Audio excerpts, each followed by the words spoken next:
All right, welcome to Let Freedom Ring. I love playing the theme music off my phone. I really got to figure out how to get that just into StreamYard. But my guest today on the live stream, Ricky Atherton. Welcome to the show, Ricky. Thanks for having me, Dan. Appreciate it. Yeah, no, pleasure to have you. I know you have a busy schedule, so I really appreciate you making the time. Listen, I appreciate you working with me. It's been a little nuts lately, so I appreciate it. Yeah, no, totally understandable. And just a reminder, anybody out there, if you do want to interact with the show, you have to comment on the Let Freedom Ring page or the YouTube channel. Otherwise, I don't see the comments until the show is ended. So, but Ricky, let's get to know you a little bit. Where are you from? Where'd you grow up? So I live in Tewksbury now for probably the last 7 years, but I grew up in Stoneham, right outside of Boston. Oh, okay. Can you? Yeah. Am I not mistaken? Is there like a park you can see Boston when you're in Stoneham, or am I making that up? Nope, you're not making up. So there's two places. There's actually a really nice trail system there. There's a old observation tower. Uh, it's Shepherd's Park, I believe, but it's part of the Middlesex Trail community. You can go up there. It's pretty good hiking. If you like off road, like riding, mountain biking, and climbing, easy climbing. It's a nice little place to go. And there's two observation towers they used to use for fires way back when that you can see the city from. Okay, awesome. I thought Yeah, yeah, I dated a girl that lived in Stoneham, and I was like, was that? Yeah, I was in Stoneham when that happened. yeah. That was Stoneham. That was Stoneham. Yeah. Now, what are three things that everybody should know about you? Ooh, three things that everybody should know about me. I'm very. Let's see. That's a tough one. I get very focused in on certain things. Whether it, whenever I put my heart into something, you get 100% out of it. Um, I'm not as grumpy as I appear sometimes. I'm just I look serious, but I promise I'm not. A lot of people have said that in the past. And I love to live different life experiences. Always open for a new experience.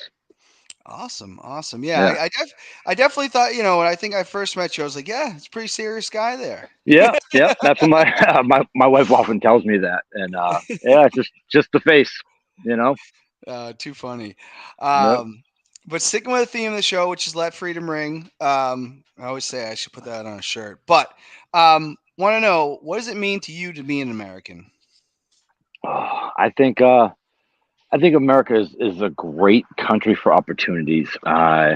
You can literally come from the bottom and rise to the top if you work hard enough. Obviously, there's different uh, circumstances that come up for everybody. But if you truly put your heart and soul into anything, there's the opportunities there if you want to put in the hard work and succeed. And I think it's great that you should be able to have your own titles, your entitled to your own opinions, and I think if we got back to people acknowledging and respecting each other's own decision, just because me and you don't agree doesn't mean we're both wrong, type of thing. You know what I mean? I No, think that was no, one of the big things that made it great back in the day. So, no. I 100% agree with that. And I've said this on the show a couple times. Like, you are entitled to your opinion. You are allowed to express that hmm opinion. A lot of people talk about, like, well, censorship and this and that. I go, the government's never going to tell you what you can and can't say. no, It can be, other people might not like your opinion and they might express that as well, but that is the great thing, right? it is, and I think if we just go back to valuing each other's opinions, whether we agree or not, agree to disagree, right? And all being under the same umbrella of being a proud American, I think would be a good place for our country to be in. But Yeah, I absolutely agree. And I mean, being a proud American can mean so many different things to so many different people. oh, And 100%. Yep. it doesn't have to, this is why I love this question, because to me, there's no right or wrong real answer, right? We all have our opinions, and they should be valued. Me personally, I don't do the political thing on Facebook anymore. I don't do that. I just kind of like, you know what? You're not changing anybody's mind. Let them have that opinion. You Yeah. know? No, I don't. I don't even deal with politics at all, Facebook or otherwise. It's just not worth it. Yeah. No. You know, Every people believe what they believe. they believe Um, what they believe. yeah. Now I want to get into this because you do something that I do as well. It's a really cool event, which is the Tough Rock, and that was I guess about 2 weeks ago. Um, Amazing event. It's the weekend right before the Boston Marathon. How did you start getting involved with the Tough Ruck? Uh, so I so I originally ran the Boston Marathon in 2016, and my brother passed away about 2 months after that. And I was doing some charity races beforehand, for soldiers with him and with some friends, and it kind of led me to a bigger group of people. And I actually ran the marathon in 2017 for Military Friends, which is the same organization that puts on Tough Rock. So I ran the marathon in 17, but I went a few days before the marathon and saw a couple of friends I had met do Tough Rock. And not being the fastest guy, more of a grinder than a runner, I was like, this could be my my way of doing this a little bit easier, slow and low. So I ran it in 2018, and I started carrying, and probably in 17, I started carrying my brother's ruck bag. So when I do those races, it's his ruck bag with his boots from overseas. I've filled them with cement, and then I've added different trinkets. And then my brother-in-law, who was going to be joining the Navy, he passed away on a motorcycle accident. So I have a little piece of his motorcycle I put in the bag. So that way, when I do Tough Rock or races like that, it's not just me running. It's me running with them and for them and honoring those guys. So it's near and dear to my heart, and it gives me the motivation to get out there and try to crush it every year. It's one of the few races I take serious, and I try to go for time. Whereas the other ones we kind of all hang out and relax, and that one's solely for me. You know what I mean? For in here, but it's a fantastic race. It was good seeing you there this year. It was nice. Yeah, yeah, no, it's always a blast. It's something that I got involved with my work uh back in 2016, and no matter if I'm not in shape or whatever, I got to be there. It's a great event, and when you talk about, you have the names on your bag, and that's it was an honor for you to ask me to have your brother on my backpack this year. I um appreciate it. yeah, that was an honor, and it's just great to have that, because it is for the military people that passed away there, first responders who are just so important to the foundation of this country. And I know people think it's and I they think it's cheesy to say, but I don't. Freedom isn't free, right? It's And you it's know it's a it's real not. it's a real statement. Yeah. Yeah. No, I know you're a couple of years younger than me, but I have buddies who were. I was a senior when 9/11 happened, and I have buddies that have been in for 20 plus years. And they've lost countless friends. And that's sometimes unfortunately what it takes to keep this country as great as it is. And I applaud and try to pay tribute to everybody who's ever served, and given given their tomorrows for our todays. So Yeah, absolutely. And yeah, I mean, our age group, yeah, there was two wars really going on around the time we were yeah. graduating high school. So, and yeah, you're right. That makes it even more important, because like when you're growing up, you hear about all this stuff, and now now it's like, man, I had a lot of friends that went over there, and Hmm. it's such a great event. And anybody, if you have the chance to do it, I highly recommend it. It's obviously, yeah, it is what it's called, tough rock, It's right? yeah. Like you said though, you can definitely. One of my friends came off to see me off, and he was a little hesitant. And I kept telling him he could do it. I'm like, Brandon, you could do this, and he was like, ah. I think it's the miles that scares people. Yep. Um, but they give you what, I think 10 hours to walk it. Like it's really not. Don't overpack your bag if you've never done something like that. But it's an achievable goal for everybody, I believe, for the most part. And the fact that you get a Boston Marathon medal at the end is kind of a little bit of gravy on top. Yeah, it's definitely, yeah. I mean, I remember the first year, because now they've changed like the lanyard part of it, because it used to be Yeah. like the same one, which I'm Hmm. glad, because I will be honest, I couldn't do the Boston Marathon. I don't think on my best day I could do the Boston Marathon. So you know, I mean, yes and no. I'm sure if you found a reason or something to push you, like me and a lot of my friends, the different charities I work for, we were saying, "What's your why? Like what was the why to make you put on your shoes and do that race or pick this event or you never really know the boundaries of the human body until you push it. And you'd be Absolutely. surprised if you found a cause near and dear to your heart that really forced you to buckle down and train for it. I guarantee. Would you win the marathon? No, I won't lie to you. Yeah. But you could finish it for sure. I promise you. Yeah. It's not that bad. You just grind it out like anything, like life, just grinding it out. Dan. Yeah, absolutely. I mean, I have done no, I don't think I've even done a half. I think the biggest one I ever did was is 10K a thing? 10K is a thing. Yep, that's Yeah. 6.2 miles. Okay. And I remember that was pretty tough. At the time I was dating this girl that was a big runner. Yeah, So in essence, I started running races. And I'm not, makes sense. Yep, I that's what gotta guys ask. do. Yeah, yeah, I'll go along. Yeah, sure, I'll do it. Yep. Yeah, I gotta ask this: how did the event go for you this year? You had a really good. I know you had a good time, like an actual like your tough ruck time. But yeah, how did you feel the event went this year? Um, I was better than I thought. So I've done it 2018, 19, 20, and then I blew out my knee in 21 February of 21. So I wasn't able to do it in 2021 and 2022. So this is my first year back, and I didn't train as much as I thought I was going to. And I just said to myself, all right, I'm going to get out there and I'm going to hammer it until the wheels come off, and then just grind it out. And I actually had my fastest time ever. And I really missed that buzz and that high and that adrenaline pump that you get. When you do these events for fallen soldiers, but for yourself, to really challenge yourself. And I loved it, and I'm glad I did it. I was a little hesitant, but yeah, I did better than I thought. I crushed. I was trying to get into 6 hours. I got 5:50, so Nice. I was pretty pumped. Yeah, No, that's super awesome. Yeah, I thought it was another great event. I mean, this is my eighth year doing it, and honestly, it's just it doesn't matter. Like last year, I had COVID going right into it, and I was nervous, right? Like going into yeah, it. And I was like, "Am I gonna be able to do this?" And it was painful, but the funny thing is, I was faster last year than this year.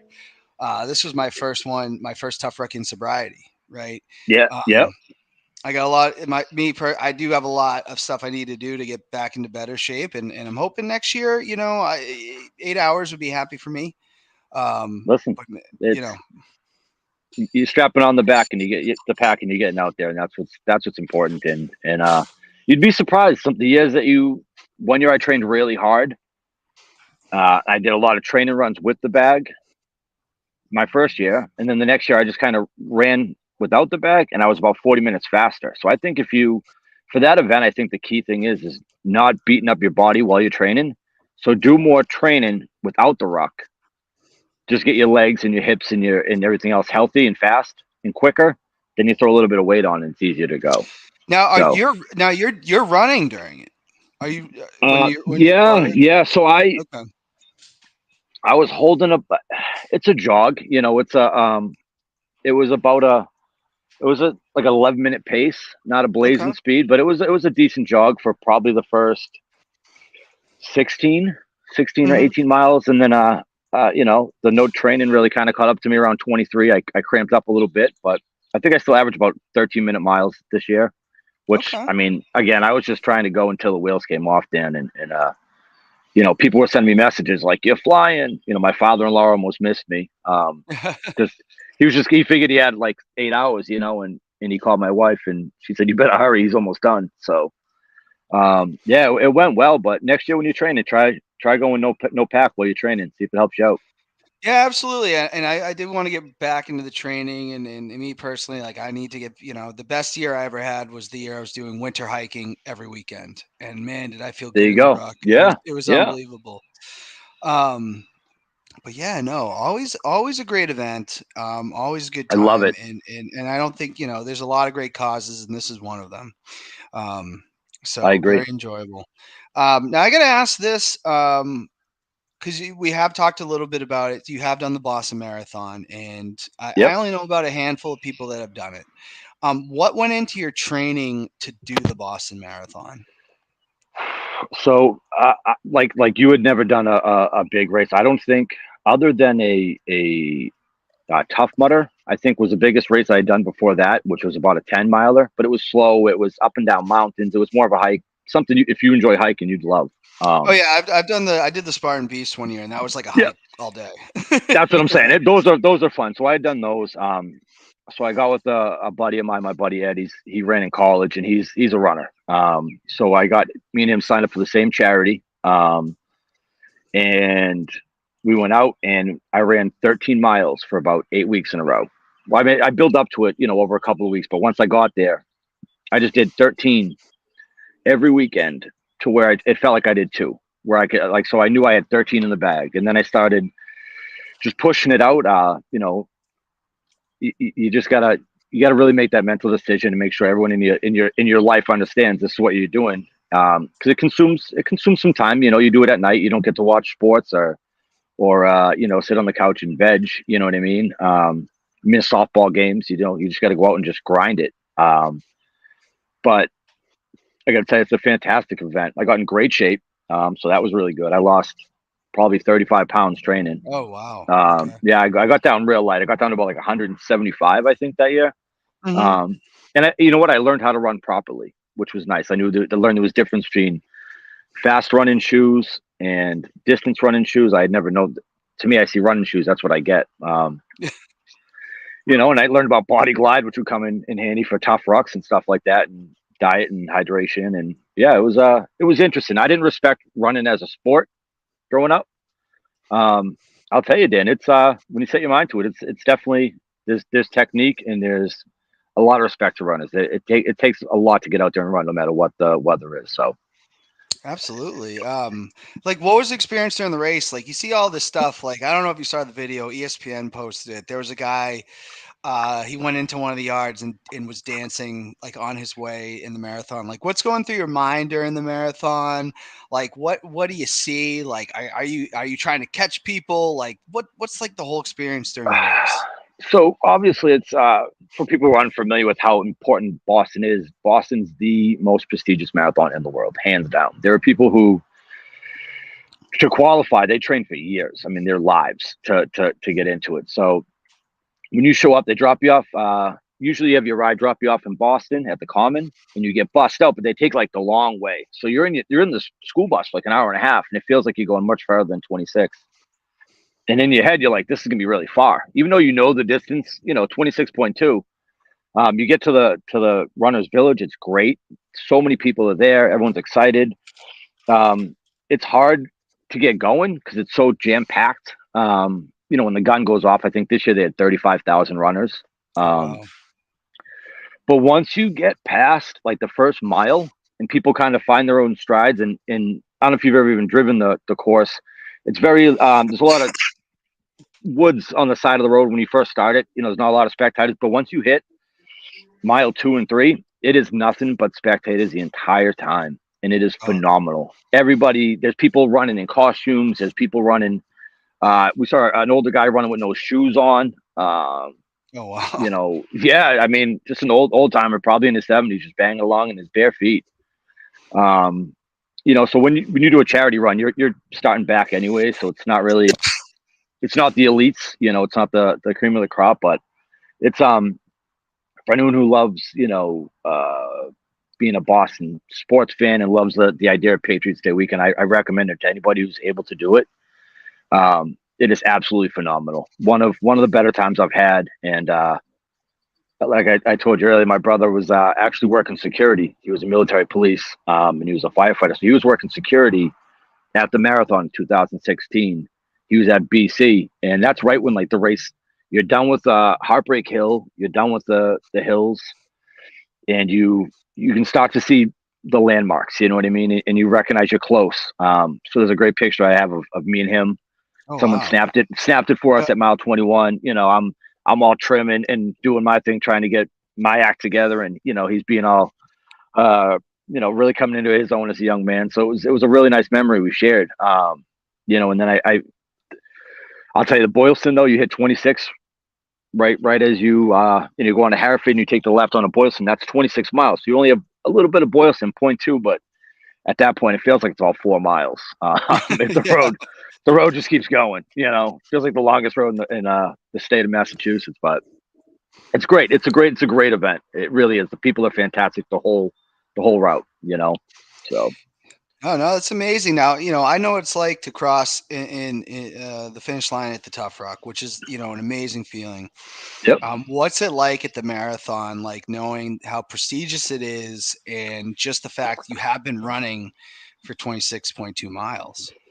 Yeah, it's well, like Tough Rock, you show up early, right? You do your bag weigh in. You're definitely ready to go when once it starts. But yeah, no, finishing is very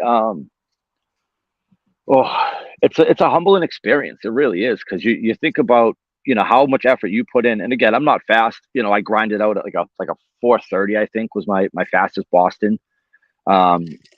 People run at sub fours, sub threes. But for me, being an athlete growing up, and at the time I was still a heavy cigarette smoker. To be someone who's kind of decided to run for this great charity. I went to school with two kids who lost their legs in the bombings, so Hmm. that was the charity I chose. So to be thinking about them when my legs were getting tired, and the money we raised was to go towards buying prosthetics for other people. You get that kind of stuff kind of keeping you motoring along, and my buddy ran it with me, and it was just a great day. It really was. It was phenomenal. The crowds are great. But yeah, just finishing, going under that big archway coming down Boylston. It's the loudest. Everyone takes their earphones out so they can hear the crowds. Oh yeah. Yeah, it's No, that's magnificent. awesome. Yeah, that's pretty cool because I mean, just from the Rock, like you hear those supporters as you're Hmm. doing it. I can only imagine with the crowds that they're drawing, like what that's got to feel like. So, Yeah. um, absolutely amazing. You've done both. What do you think of the people that do both in the weekend? I don't know how is that even possible. You know, someone one year they actually tagged me in Tough Rock because they thought I was doing that. And I can't think of the girl's name right now. She's done it. I know this year there was a few soldiers that rocked with us, and then rocked the next day. But there was a woman one year, I think 2018. She rocked with us, and that was when it was. Didn't it used to be on Saturday, if I remember correctly? Tough Rock. There was It's like there was it's like that rotate gap it in between. it rotates. Sometimes on Saturday, sometimes on Sunday. So it was the year when we were on the old course, and her name's Andy something, but she did both, and I don't know. I think you'd have to almost go light rock, and just try to finish tough rock, and kind of just have that be a stretch out. I would find it hard to.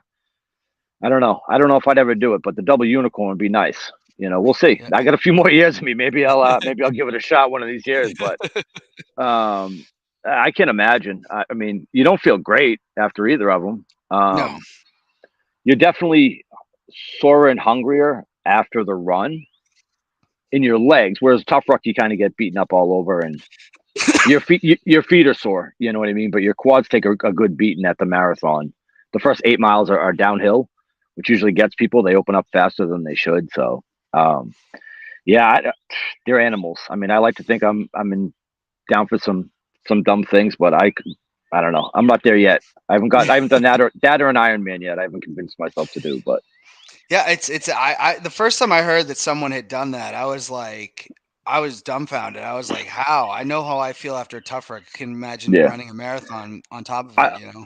I think if you had never done either, it would be easy to Yeah. convince somebody in really good shape, like you should do this. But having, how you feel, you're like, oh, I couldn't imagine. I couldn't imagine. I think it would be easier to do it opposite. If you were to run and then just kind of slowly jog, walk, you know what I mean? I think you'd be all right. But I can't imagine having the juice to run 26 after Yeah, after after doing the rock. I can't imagine. It's unbelievable what the human body can do at times. That's for Yeah, sure. it really is. Yeah. But I want to talk about this too. You like myself, I'm more newly into recovery. But you've been in it for a little while. How did you decide that you wanted to get sober? Um, Truthfully, my wife decided it was time for me to get sober. I had partied. Thanks, Kendall. I'd partied, pretty hard when I was younger, and then right around the time I was 28, we had just had we had our second kid, and it was starting to get pretty bad, and like I'm sure with your drinking, your loved ones tell you that you have a drinking problem and you don't really want to hear it. You don't want to hear it until you're ready to quit. And she told me I needed to quit drinking, and several times before that, but this time I could tell she meant it. So I said, all right, I'll go to AA, and I truthfully, I kind of figured I was going to go for a couple of weeks, maybe a couple months, tell her I was cured, and I'd be able to continue on my merry way. And best thing I did that first meeting, I sat down, I shut up, I held on to my seat, and I listened. And about 35 minutes into it, I realized I'm an alcoholic. Holy smokes! Like it really hit. I think I was the last one to find out I had a drinking problem. So I decided to give it a go, and I started feeling better, and I just kept going. You know, and then I realized that you can become accountable, and people look up to you, and life gets easier. When you live life on life's terms, and you're not trying to just mask everything. You can get through it. Not every day is a great day, but not every day was a great day when you were drinking either. If you're honest with yourself, so um, one foot in front of the other, and just keep pushing that first sucker drink off till the next day. That's pretty much how I've approached it. But yeah. Yeah. No, absolutely. I mean, I say this now is I'm approaching 90 days. My best days sober. I mean, my worst days sober are better than my some of my best days while drinking. Oh, Right. 100%. Especially once you stop being a teenager, that's when it stopped being fun. Real, the first couple of years, but once you're an adult, you're hiding it, and it just becomes It's a full time maintenance. job. That's not Yeah. fun. You're not having fun. You're not having fun, and the people you're drinking with aren't having fun. No, no, absolutely, and it just becomes when it starts to dictate your life, you're like, because I always thought I'd grow out of like, when you're younger, I recognized some things and I just assumed I would grow out of it. Like I thought there was like a magic thing when you turned a certain age, you just stop doing things. And it just didn't Yeah. happen. Some Yeah. people it No. does, you know. Yeah. No. I agree. Yeah. 100%. Now how do you now you mentioned AA, like how do you maintain your sobriety? Well, honestly, now as I'll be having. Let me see. Say, what do we got here? I'm coming up on about 2 weeks. I'll have 12 years. So, Oh my awesome. um, Congratulations. That's amazing. honestly, at this point, my sobriety keeps me sober. I enjoy it. I enjoy my sobriety more than I did drinking. But I still reach out. And I'm a firm believer of you don't have to necessarily go to a hall or go to a meeting to have it be a meeting, right? The way it was defined to me, two drunks talking is could be a meeting. This could be a meeting right here, me and you. Yeah. I could call you anytime I want, but I still keep in contact with those early guys that I spoke to. And for me, I needed no nonsense, no bull crap guys. They were. I wasn't going to pull the wool over their eyes, and that's what I needed early on. And I was fortunate enough I didn't lose my license, so I used to drive them around to meeting after meeting. And we'd go on commitments. I couldn't even talk. I wasn't at the 90-day mark yet. And I remember just driving to all these different meetings and just listening to all these different people talk. And they'd come to our home group, and I pounded meetings a lot. I really like the speaker meetings when you hear people's their struggles and their successes. That's the stuff I really liked hearing. So, but Yeah. Yeah, and I like, a lot of times I think we all, at least for me, there's always been an ego. I have an ego like anybody else, right? 100%. Yeah.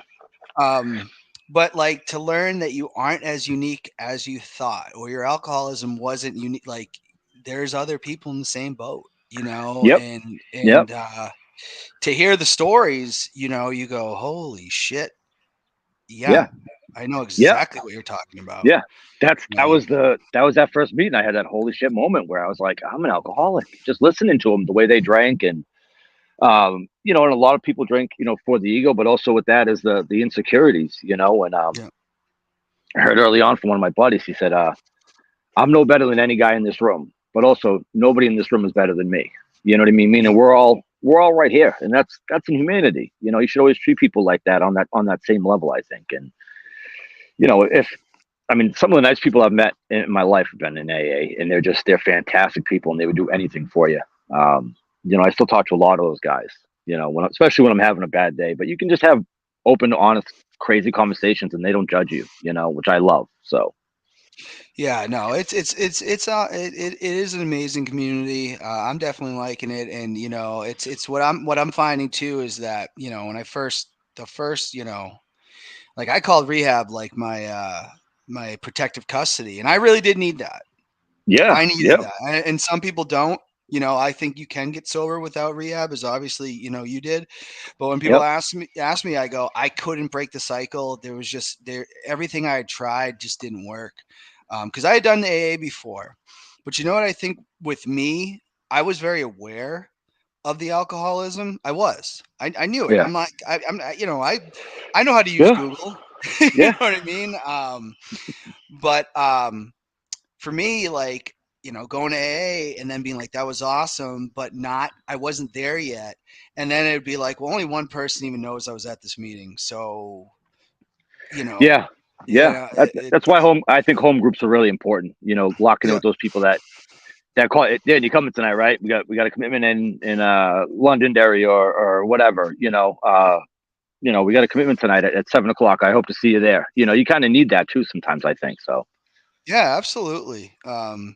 It's, there's all types of things that go into it. And I have, I don't want to, me personally, I don't want to rush anything, right? Like, cause you hear, you do go sometimes and you hear like, I think like a month ago or 2 months, you saying 12 years sober would make me envious and a little jealous. Now I'm getting to the point where it's like, I have to do this. I'm going on my own road here and I'm not trying to fast forward anything. I have to go Hmm. through all those experiences. But when you're first getting it and you hear all these things, and I think that was a big problem for me too. At first was that I wanted all this time, right? And Yep. because I was so aware of the alcoholism that I was like, I want to be 6 years sober right now. That's not reality, right? No. And Now, that. from the other side, right, as someone who I don't go to meetings as much as I used to, but that feeling of joy and fulfillment when you get up, you go to your next meeting and you get your 90-day chip, right? And I remember getting that 90-day chip and being able to finally talk in meetings, or that 6 month chip, or that 1 year chip. I mean, it was such a feeling of accomplishment because when you first stop, you don't think you're going to make it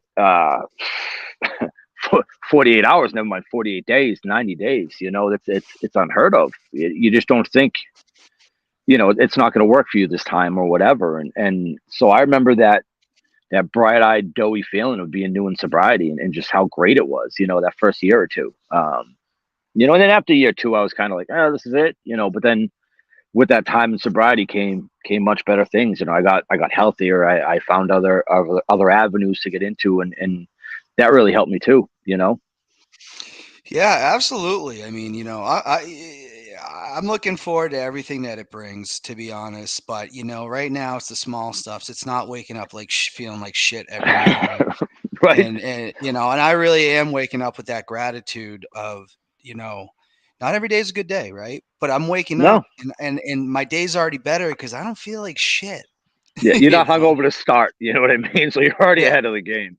Like I said, not every day was great drinking. So No, absolutely not. And yeah, it's and again, congratulations on 12 years. That's I amazing. so it's Um, 90 days. Don't short yourself, yeah, my friend. That's a great accomplishment.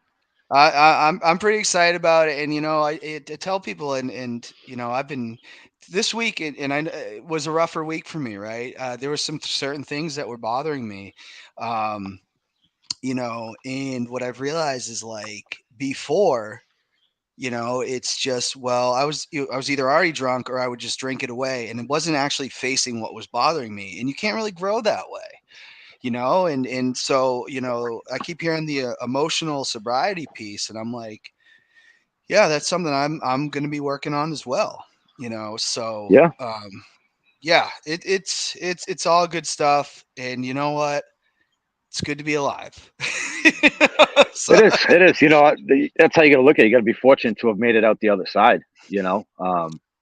I'm sure we both did plenty of dumb things that we don't need public record of on online here, but just to not be here. I know I did many a times, so just gotta wake up every day fortunate that you're still alive and you got another day to try to get it right, you know. Absolutely. Now, I want to talk about this. You know, overall, how has your life been better? But it also, you said, this was kind of what led you to your motivation to get into these endurance races, which, it sounds like it became a bigger piece of your life after. So, Y- how was that change? Yeah, so I was probably, I don't know, I want to say 3 or 4 months sober, and my I used to love playing basketball when I was a kid. That's like my favorite game to play, and he said, "Hey, let's," he knew I was trying to, get sober. I was 240 pounds when I quit drinking. Um, and I like to tell you I had a lot of muscle, but it was all face, all gut, and I was bloated and looked like crap, felt like crap. So we went down to play basketball, to shoot around, because I wasn't in shape, and some kids showed up, and we played full court, and I was gassed. I thought I was going to throw up. I felt like crap.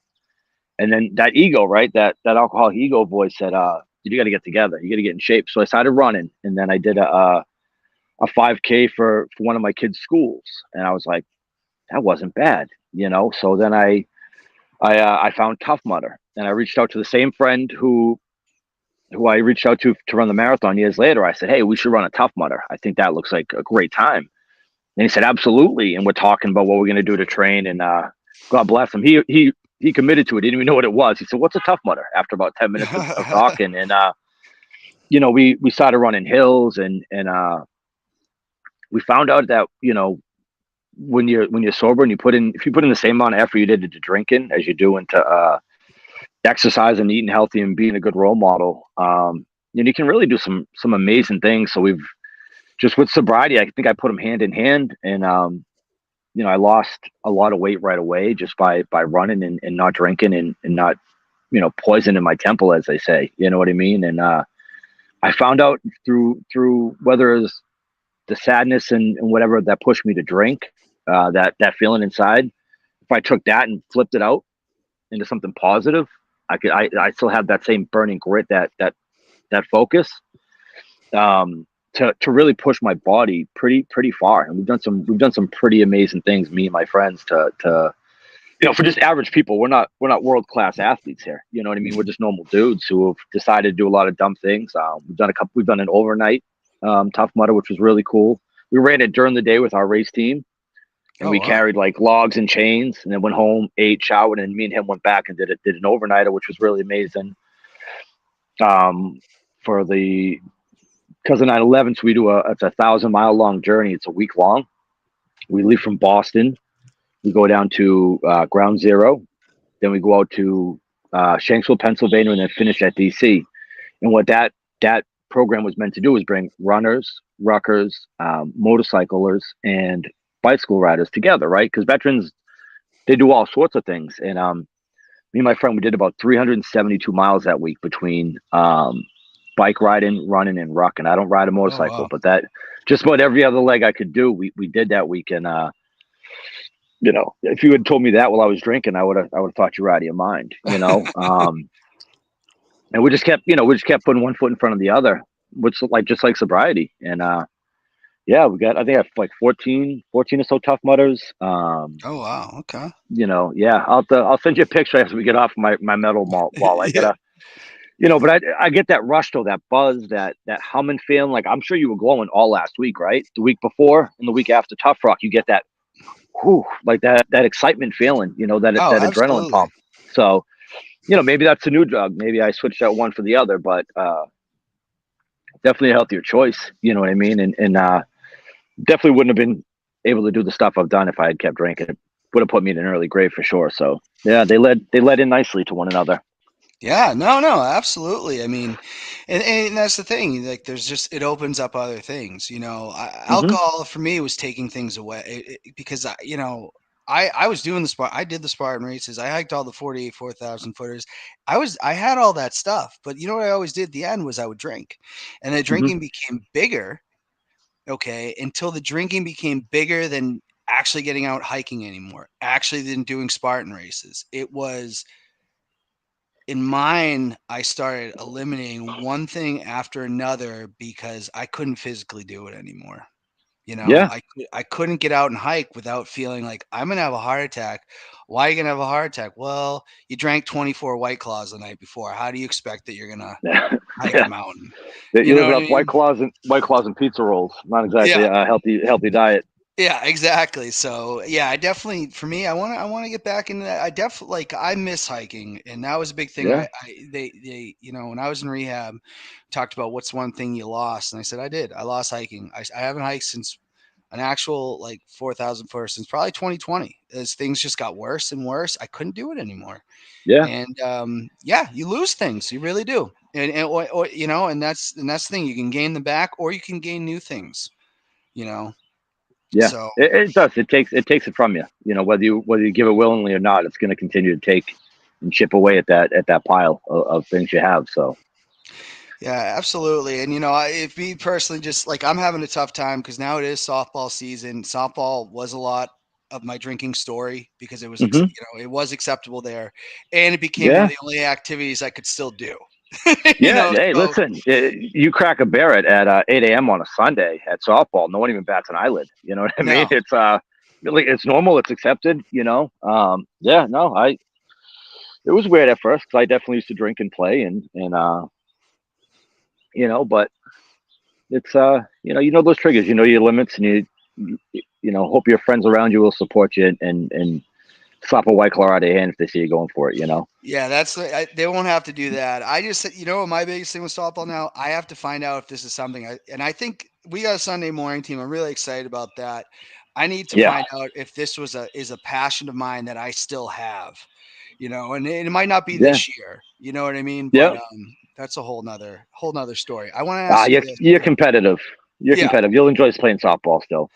and I'm excited to be out there. But recovery for me right now is time consuming, and I hope teams and people understand that for me personally because I've already had pushback from someone, and I was like, I don't know what you want from me. I already told you I'm not a full time player, Yeah.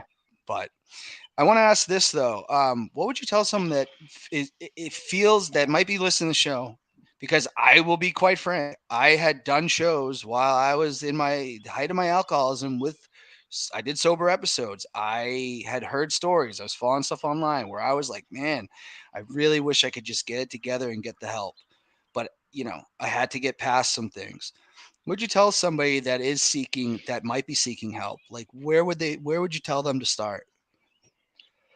Well, I'm sure and it's nice that it's not being as much of a secret. It's more open now than it used to be. Whereas I feel like it used to be down in the dirty halls of AA, and I feel like it's more open now. I'm willing to bet everyone who's gonna, you're gonna see at least three people tomorrow in your daily random life that's in sobriety. And I feel like the more people talk about it, same with mental health, the more people become open about it, the less shameful it becomes. Because that's what it is. It's a shame that ultimately keeps us out there drinking. We're ashamed of ourselves and we're ashamed to let people know. Like I said, one person at the meeting. If you never came back, no big deal. But if you're struggling, reach out. Reach out and talk to somebody. And it is a better way. I lost a coworker not too long ago that we saw him struggling, and me and another kid tried to reach out to him, and ultimately his demons took the better of him. When he was a young kid, and it's a shame. It really is. It's a shame because he didn't. He was too ashamed to ask for help, even though it was being offered to him. So just don't be afraid to ask for help. Reach out your hand and just hold on, and someone will get you through it. I promise.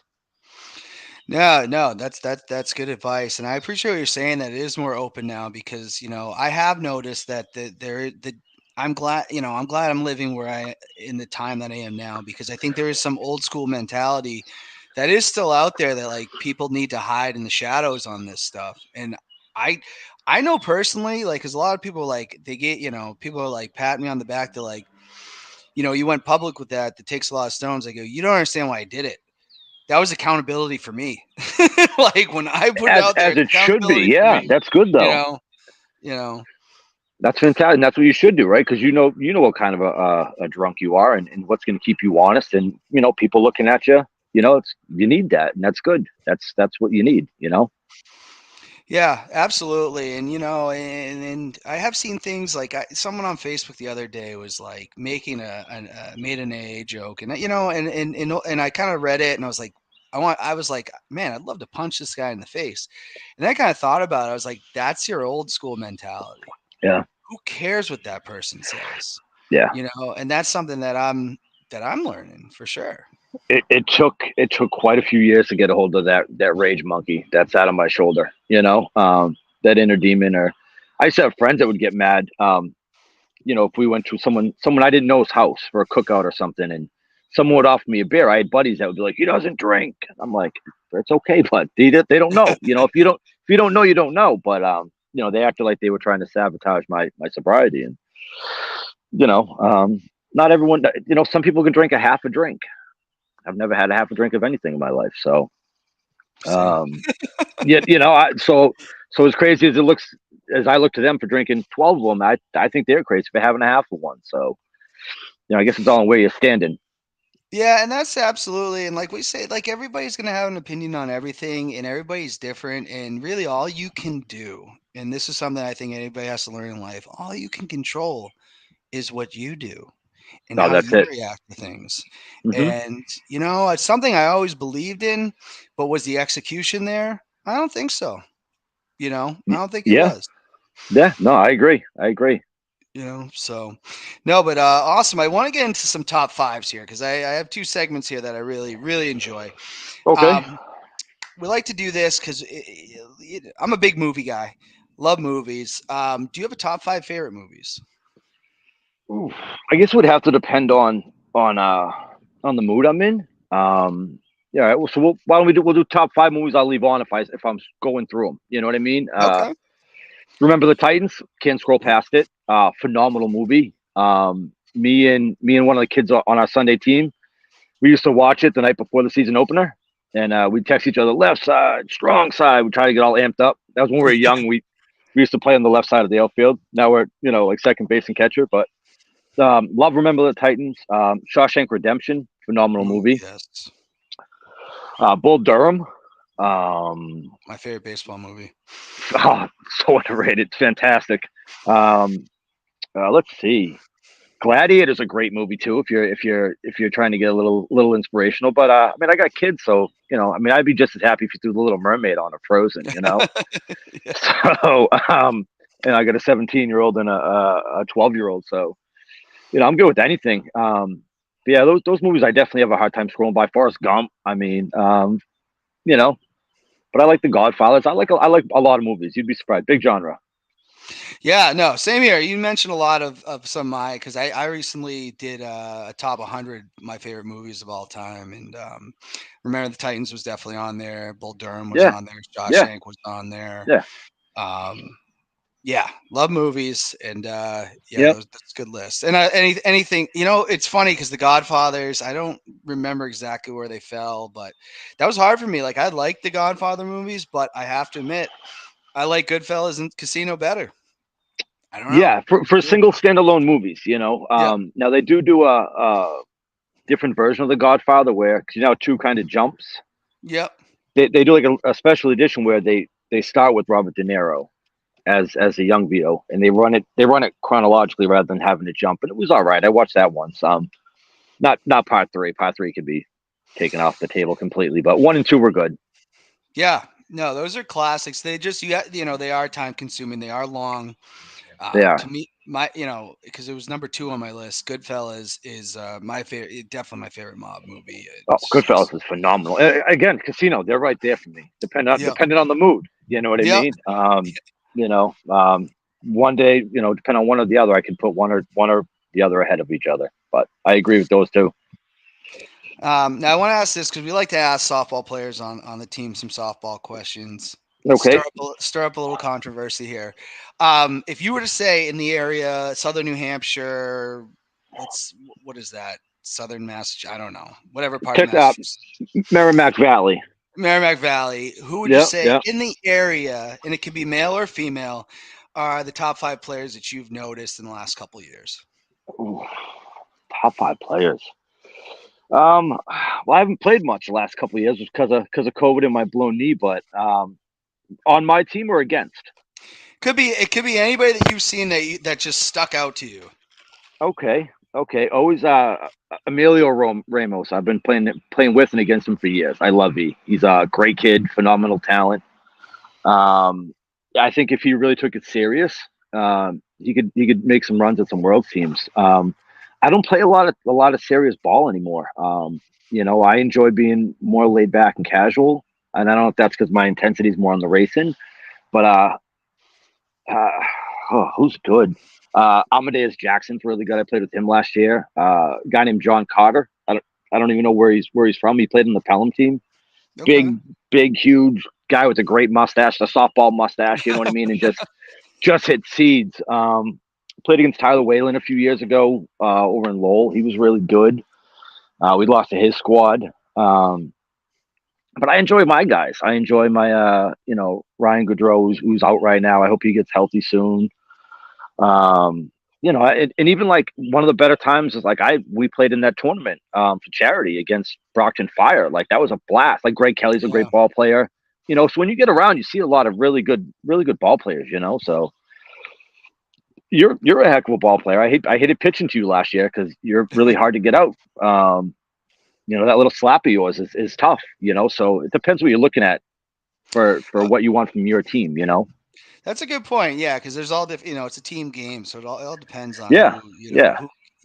When you're in your yeah, spot, do you do? It's like yeah, Bill Belichick says, do you do your job? yeah. You know, but Depending yeah, on the league and the field and the circumstance. If I need a single, I'd like you. If I needed a bigger hit, I'd probably go for a guy who just hits bombs. Like even uh, Chip, Chip, I met in my social sports last year. Great ball player. He's trying to get into more serious ball, and that's kind of why I brought a few of you guys in to play the Sunday morning league. It's a fun league, but Sean Gogan's been beating me up for years in that league, and he's a great ball player. Gogs has always been, phenomenal. So yeah, yeah, no, it's gonna be a lot of fun. We do live in an area, and we've talked about this on the show because you do see so much turn. This southern New Hampshire and Massachusetts is a hotbed for softball. So it is it's always a good conversation because you can always find a league. Um, you know, always. if you want to play. So, um, all right. Well, I want to get into this final segment of the show, which is buy or sell. All right. Um, I'm going to give you a word. I'm going to give you something. You're telling me if you want to buy it or sell it, meaning you don't want it. Buy it if you want it, and why. Um, Okay. this league returned. It was initially came out in 2001 under Vince McMahon. Wasn't the best demonstration of it, but did return in 2020. Then the pandemic happened. Now it's been purchased by The Rock and his business partner, Danny Garcia. The XFL, I don't know if you've seen any of it or what you thought, but are you buying or selling? I'm gonna buy. I think it's good for the NFL to have some competition. I think they've been allowed to be on top for too long. And I think it's good for um, those cusp players that want to continue to play and maybe make a professional career. And I found it really entertaining back when they did it. We got a couple decent players out of it. Just because you're not I feel like it's just a monopoly the way they run the NFL. It's 32 guys letting everyone know that you're not too good. You're not good enough to continue to pursue your dreams. It's a couple 40-year-olds, right? We wouldn't like it if someone told us we couldn't do what we love. So I think it's great. I think it's good to have healthy competition, and sometimes it'll foster on that talent and allow someone maybe that needed another year or two of maturing and developing to get into a league. So No, I'm I all for it. absolutely. I remember the first year. I mean, Tommy Maddox went on to be he won the MVP of the Yeah, XFL the first year. He went on to play for the Steelers. Rod Smart, yeah, he yeah. won What's the that? Super He hate Bowl. me? What Yep, was that? He yep, hate me? Yeah, yeah, yep, yeah, yep. yeah. No, So, so yeah, I'm buying for sure. all right, all right. I'm gonna ask this because this is a league that gets controversial because and I do support them. I'm a big fan of Steve, big fan of Rich, but it is a business, unlike some of the other leagues. My social sports. Would you buy or sell? I'm gonna buy it because I actually went up there last year. I was coming off my injury and I wasn't sure where I was at physically if I was able to still play. And I didn't want to just go out there and just mutt around. I wanted to play at a high caliber and enjoy myself. And it really made me kind of fall back in love with softball. I wasn't running the team, which is always fantastic. And you know what? They're nice people, and they're all welcoming. Usually, softball people are very clicky. Um, Everyone was super welcoming. I met Chip, I met Matt, Levi, Hannah, Mel, a bunch of people that they're welcoming people. They're just phenomenal people, and I think that that's good. And I think when someone's the free agents or someone who's not good, I don't ever see people really putting them down. They encourage them, they cheer them on. I wish they'd do some more composite stuff from time to time, or more hardball stuff. Um, that's just someone who likes to hit with composite bats and harder balls, But no, I'm gonna buy it. It's good. It's a good league. I think it's good. I think the idea of it is good for sure. I mean, when people criticize it, and you see a lot of things, it's like Yeah, you get so many people in softball that it's got to be the most competitive league ever, and then you have other people like it's got to be super rec. It's like then there's in the middle. Like I adapt to whatever I'm in, right? yeah, If yep. it's my social sports, then I understand it's my social sports. Go have fun, chill out. I mean, I don't try to ever be too crazy in any league, but I know the No, difference. I know the difference between my men's league and that one, and how you conduct yourself, and the things you should be doing, and the things you should not be doing.